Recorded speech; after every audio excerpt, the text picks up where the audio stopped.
Audiobook Academy. Book Summary. Death of a Salesman. By Arthur Miller. One day after moving into his studio in Roxbury, Connecticut, Arthur Miller wrote Death of a Salesman, one of his best-known works. It's the narrative of a middle-aged salesman who's on the verge of taking his own life.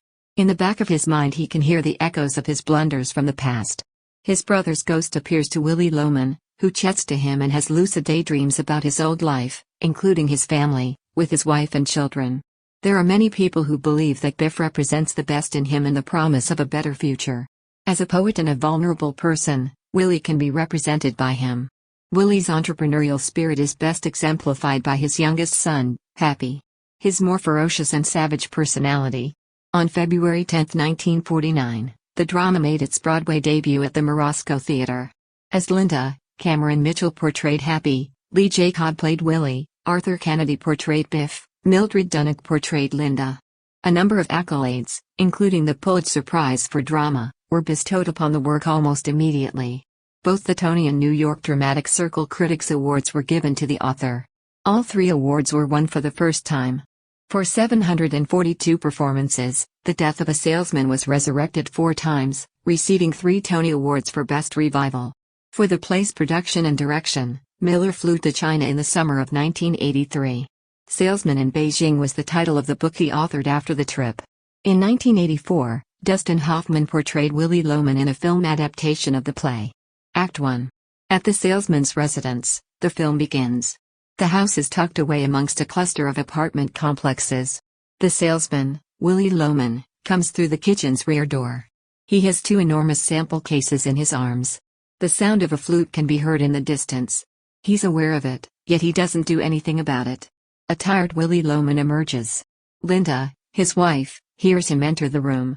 As she gets dressed, she yells out his name. He's in his 60s and she's in her 70s.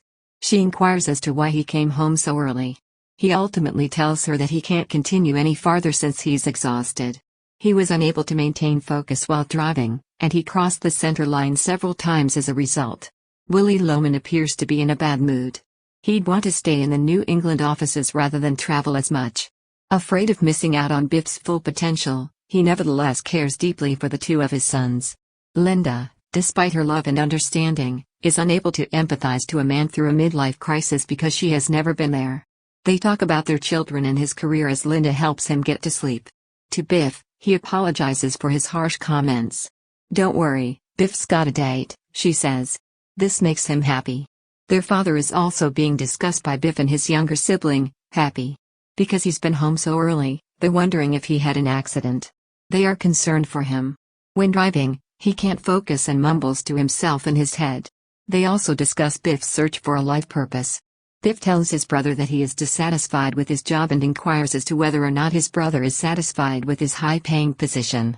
"No, I'm not happy at all. However, my own apartment, a car and plenty of ladies.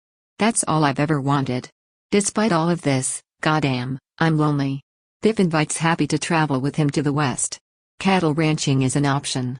Work should be done in the open by men with our physiques. Their conversation then turns to finding someone to settle down with, but Biff fears that Happy is unfaithful because he has had multiple affairs and has even had relationships with co-workers, spouses and superiors. When he's done with Bill Oliver, Biff says he'll call him. Money to buy a ranch is his goal. Happy assures him that Oliver is likely to support him. They hear their father babbling to himself, and it infuriates him that he seems to be talking to Biff. After Biff and Happy, the light fades to Willie. Speaking to younger versions of his own sons, he is currently cooking. The boys had scrubbed the car to please their father at a simpler period. He surprised them by bringing them a brand new punching bag. In response to Bernard, a neighbor kid, Willie encourages Biff to go study arithmetic on his own. They let Bernard go because Biff, who is unquestionably Willie's favorite, kept his father from noticing. Even though Bernard is liked, the lads respond that he is not widely accepted. Because they are well liked, Willie's sons will be more successful in business, he tells them. It's been 15 years since Willie has spoken to the apparition of his wife. Apparently, he had some good sales, he tells her. He has no choice but to admit that his performance wasn't up to par after she figures out how much he owes her in commission. After all, he'll only get a stipend from his employer.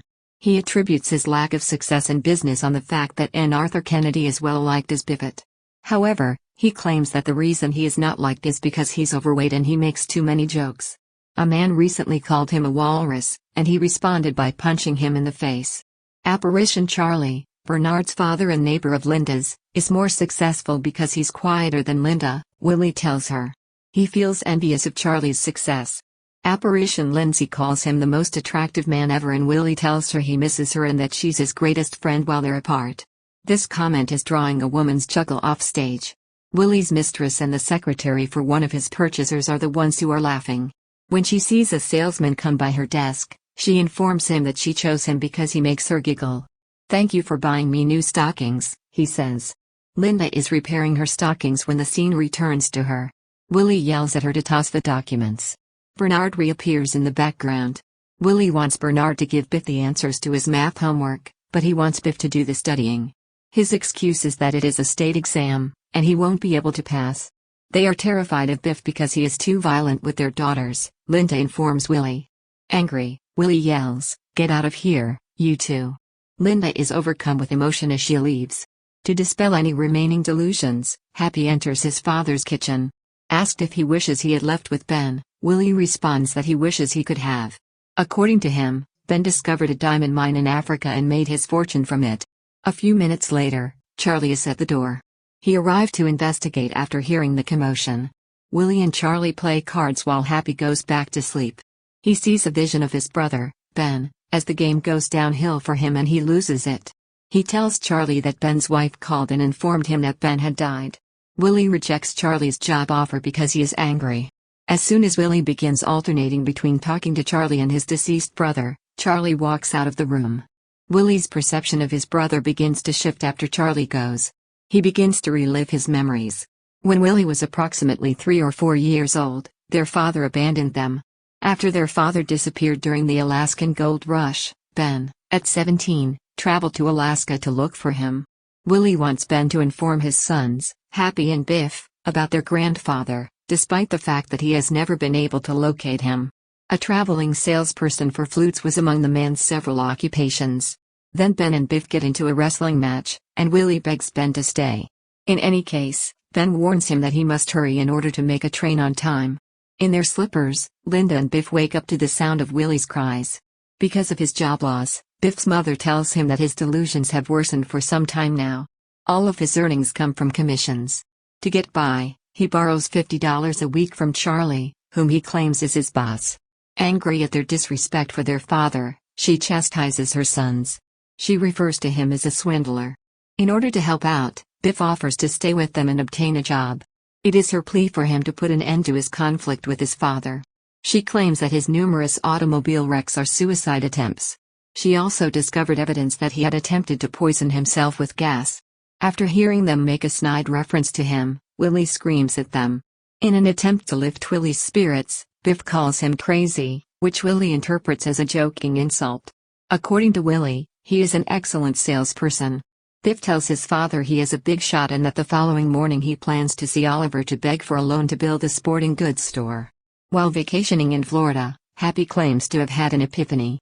Sporting equipment can be demonstrated by two brothers because they are both natural athletes. Willie is in favor of the Florida idea and delivers shards of wisdom. He screams at Linda when she attempts to speak up. He's not having it.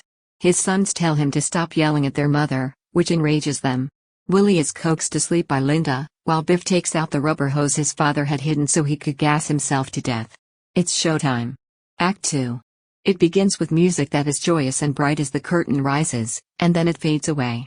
Linda is filling a cup of coffee for Willie at the kitchen table. Willie appears to be better now that he's rested. Linda, on the other hand, is upbeat and informs him that both of their sons have left for the day.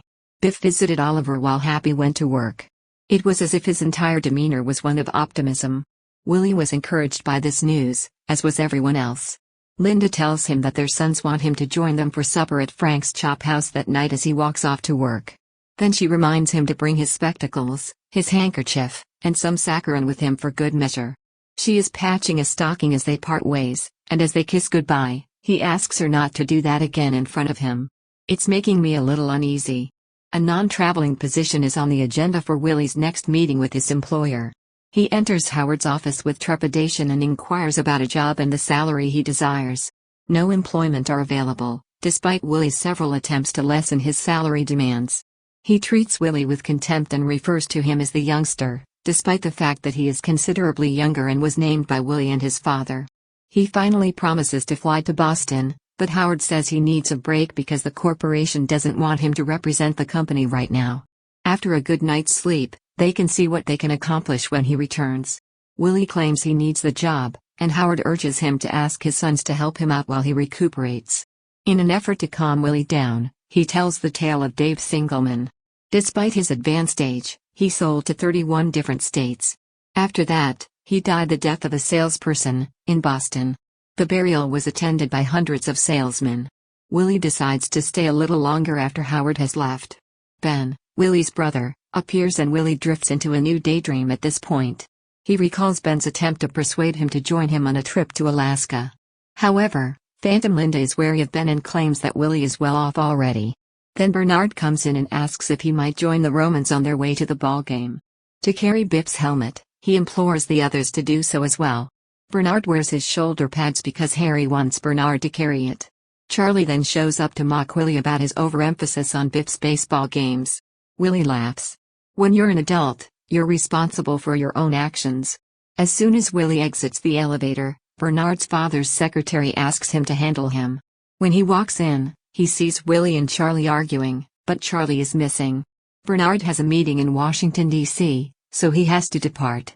Willie confronts Bernard about what transpired with Biff. Before that game, he had so much potential. When Biff returned from Boston, Bernard tells him he burned his sneakers. Angry over an incident in Boston, Biff enlists the help of Willie. Angry, Willie confronts Bernard, who admits that Bernard does hold him responsible for Biff's issues. Upon exiting his office, Charlie reminds Bernard that he has a Supreme Court case to argue. Although Willie is envious, he is also proud of himself. Charlie then takes Willie into his office for a meeting. His normal $50 isn't enough for him because he needs to pay his insurance. Willie is enraged when Charlie makes another job offer to him. This is not the first time he has done so. Willie declines the job offer despite the fact that it would keep him off the road for the time being. Willie reaffirms the importance of being liked. In the meantime, Charlie, who claims that no one likes J.P. Morgan, gets enraged, as does he. After that, he gives Willie the cash so that he can cover the cost of his insurance premiums. Willie is nearly in tears as he walks away. A young waiter named Stanley carries the table into the restaurant, followed by Happy and a few seats. A young woman named Miss Forsyth is the object of Happy's attention. When she informs him that she's a cover model, he responds that he's a successful champagne salesperson. Upon Biff's arrival, Happy claims that he's a well-known footballer. Several comments Happy makes after she leaves suggest that she is a prostitute. She enlists the assistance of a close friend. After 6 hours of waiting, Biff tells Happy that Oliver didn't remember him. Before he leaves, Biff snatches a pen. In order to prevent their father from dismissing the notion, Happy tells Biff to keep the information a secret from him. On the way, Willie informs his sons that he has been sacked and that he needs some good news to share with them. After telling him the truth, Willie begins to shout at Biff, stating he can't blame him because he was the one who failed math. What happened to Oliver? Biff tries again, but Willie falls into another daydream. It brings back memories of when Biff found him and his mistress in the hotel room. Biff's father Willie continues to shout, despite Biff's best efforts to defuse the situation. He storms out of the room, muttering under his breath, and goes to the bathroom when Letta and Miss Forsyth enter. Biff becomes enraged when Happy informs the girls that they don't know Willie, and he rushes out, leaving instructions for Happy to look after their father. Happy, on the other hand, overtakes the women and heads off. In the bathroom, Willie is the only one there. Despite this, he is drawn to the hotel room in Boston by his daydream. A knock at the door interrupts the woman's preening in front of the mirror. Willie gets her to go into the bathroom and conceal while he opens the door. Biff is in the vicinity. In order to help him, he asks his father to talk to his teacher about his arithmetic failures. If Biff will just leave, Willie promises he'll be right back. The woman giggles in the restroom when Biff mocks his teacher's lips. She then emerges from the restroom wearing only a tank top and a pair of shorts. In the corridor, she demands the stockings he promised her while she tries to put her clothing back on. Once he's handed them over, he orders her to leave. She's enraged and ashamed. That girl came from an adjacent room and needed to borrow his shower, Willie tells his kid. Biff is sobbing as he sits on the luggage. His mother's pantyhose, he claims to Willie. After Biff tells Willie that no one will believe him because he's a phony little fake, Willie promises to meet with his math teacher straight now. Willie is on his knees, pleading with Biff to return, as Biff walks away. In the real world, Stanley comes upon Willie in the restroom and catches him red-handed. To Willie's surprise, he learns that his sons have gone off with the females and have promised to meet him at home. In exchange for instructions to the nearest seed store, he leaves a gratuity with his waiter. He then hands the tip back to Willie and tells him where he needs to go. As the sun sets, the waiters shift the tables and chairs. Biff and Happy walk into their home's kitchen in the next scene. They brought their mother a bunch of roses, but she is furious since they abandoned their sick father in the restaurant's restroom. Biff accepts Happy's condemnation, despite her attempts to reject it. Angry, she scolds them for being bad sons and orders them to pack their bags and go. After a long search, Biff eventually discovers his father potting seeds in the backyard in the dark. Ben's ghost appears to Willie, and the two discuss a $25,000 chance. There may be problems with the insurance company, he warns. To Ben, he says that seeing how many people attend Biff's funeral will make him feel better about himself. Biff would think he's a coward for killing himself, Ben tells Willie. Upon finding his father, Biff informs him that he will not be returning. Biff wants Willie to forget him and move on. As a result of Willie's accusation, Biff blames Biff of wasting his life and assigning blame on him. Since graduating from high school, Biff had lost all of his jobs and spent 3 months in jail for theft. As a result, Biff claims that his father was unable to follow directions from any of his supervisors because his ego had grown so large. According to Biff, everyone is lying in the house. Happy is one of the assistant buyers, 2 assistant buyers, not an actual assistant buyer in her own right. This is not the job for him, he prefers to work outside. Biff wants his father to acknowledge that he and his family are just like everyone else. Biff cries as he walks away. Biff's tears show that he still cares about Willie, which makes Willie happy. To their delight, Linda and Happy inform Willie that Biff has always cherished their relationship. If they don't mind, Willie tells them to retire for the night so he may continue planting seeds with Linda. Willie begins conversing with Ben's ghost. He expects Biff to make good use of Willie's $20,000 in life insurance proceeds. Willie hears Linda calling him to bed and understands that Ben is gone. Linda and Biff both scream no as the car drives away. Suddenly, the music dies out. Slowly, Biff makes his way back to his room. When he and Happy put on their jackets, they head to the kitchen entrance where they meet Charlie and Bernard, who are waiting for them. Linda walks in, clothed in black, and grabs Charlie's arm as she enters. In front of them, Linda places flowers at the headstone. Linda is kneeling at the graveside. Charlie and her sons are constantly pleading with her to go. Happy is enraged at the accident that caused his father's death. They would have been able to help him out had they been around. Charlie simply growls in response. Why was no one at the funeral? Linda wants to know. What happened to all of his pals? To do this when they were so close to paying off their debts is beyond comprehension. In the words of Biff's father, when he was working on the house, he was the happiest. Biff claims that his father's dreams were incorrect and that he was not as honest with himself as Biff is. A salesman must have his dreams, adds Charlie. When Biff insults Happy, the young man swears to become the best salesman, just like his father had hoped. There is a moment of silence in Linda's request for time alone with Willie's tomb. I can't cry, she cries, because I feel like Willie is simply taking me somewhere else. They are also free, she says, because she just paid the last payment on their house. Biff reappears to help her leave the stage as she begins to sob. Happy leaves last, followed by Bernard and Charlie. Only a flute and a few apartment complexes are remaining. The curtain comes down, says the announcer. Willie Loman, the traveling salesman. He is a middle-aged man with a large frame. The American dream still holds a special place in his heart, despite the fact that he has no idea how he will ever achieve it. Even though he attempts to deny it, he blames himself for his son Biff's failure to achieve the American dream when he finds that his oldest son is also failing. As time goes on, Willie decides to take out a life insurance policy and commit suicide by car accident. Seeing apparitions of his dead brother, and his own life in the past, he begins to suffer from mental illness. Seeing death as his only option, he is struggling at work and as a father. Although his wife is completely committed and happy with him, his unfaithfulness causes him to fail as a husband as well. One of the numerous specters that stalks him is his own sense of remorse for what he's done. Biff Loman, Linda and Willie's oldest son. The days of his heyday are long gone now that he is 34 years old. Biff was a star football player in high school. A favorite with the ladies. They were hot on his tail. He had a large number of male pals who benefited from his popularity. Unfortunately, he was unable to graduate with his class because he failed math in his senior year of high school. Biff found himself in the middle of his father's affair when he drove to Boston to ask for his father's help. Biff was devastated by the news and decided to drop out of school. As a result, Biff begins to commit theft.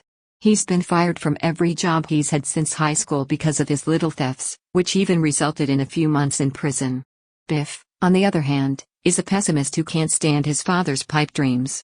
Father's illusions enrage him rapidly. Happy Loman, Linda and Willie's younger son. He's 32 years old, and he's always been the smaller of the two sons. As he understands that Biff is the center of attention in their family, he tries to make up for it by working hard and pursuing women. To get out from under the shadow of his older brother and establish his worth in the eyes of his father, he goes into debt to buy a lovely apartment and automobile. He's also a salesman. Even though he has a high position as an assistant buyer to an assistant buyer, Happy's actions put his employment at risk by having relationships with the wives and female partners of others who have higher positions. As a result of his lack of tolerance for his father's flaws, he disputes his father's paternity.